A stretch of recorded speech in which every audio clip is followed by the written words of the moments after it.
Mark chapter 3. Again, he entered the synagogue, and a man was there with a withered hand. And they watched Jesus to see whether he would heal him on the Sabbath, so that they might accuse him. And he said to the man with the withered hand, "Come here." And he said to them, "Is it lawful on the Sabbath to do good or to do harm, to save life or to kill?" But they were silent. And he looked around at them with anger, grieved at their hardness of heart, and said to the man, "Stretch out your hand." He stretched it out, and his hand was restored. The Pharisees went out and immediately held counsel with the Herodians against him, how to destroy him. Jesus withdrew with his disciples to the sea, and a great crowd followed from Galilee and Judea, and Jerusalem, and Idumea, and from beyond the Jordan, and from around Tyre and Sidon. When the great crowd heard all that he was doing, they came to him, and he told his disciples to have a boat ready for him because of the crowd, lest they crush him. For he had healed many, so that all who had diseases pressed around him to touch him. And whenever the unclean spirits saw him, they fell down before him and cried out, "You are the Son of God." And he strictly ordered them not to make him known.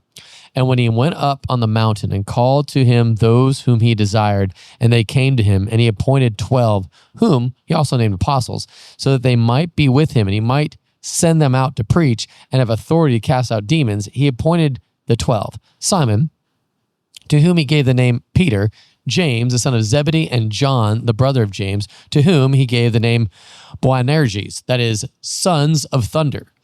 Andrew and Philip and Bartholomew and Matthew and Thomas and James, the son of Alphaeus, and Thaddeus and Simon the Cananean, and Judas Iscariot, who betrayed him.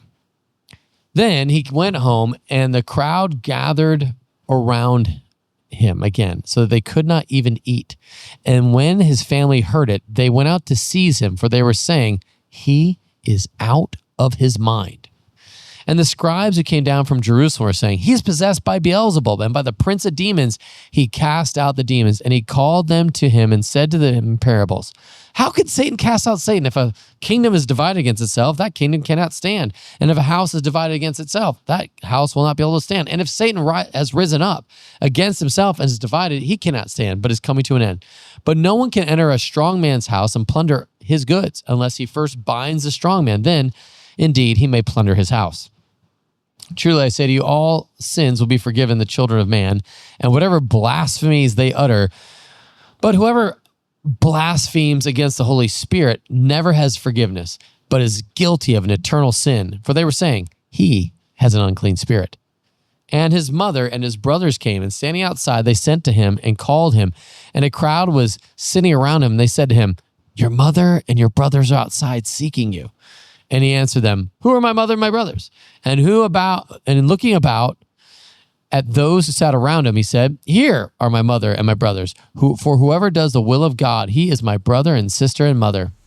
This is the word of the Lord.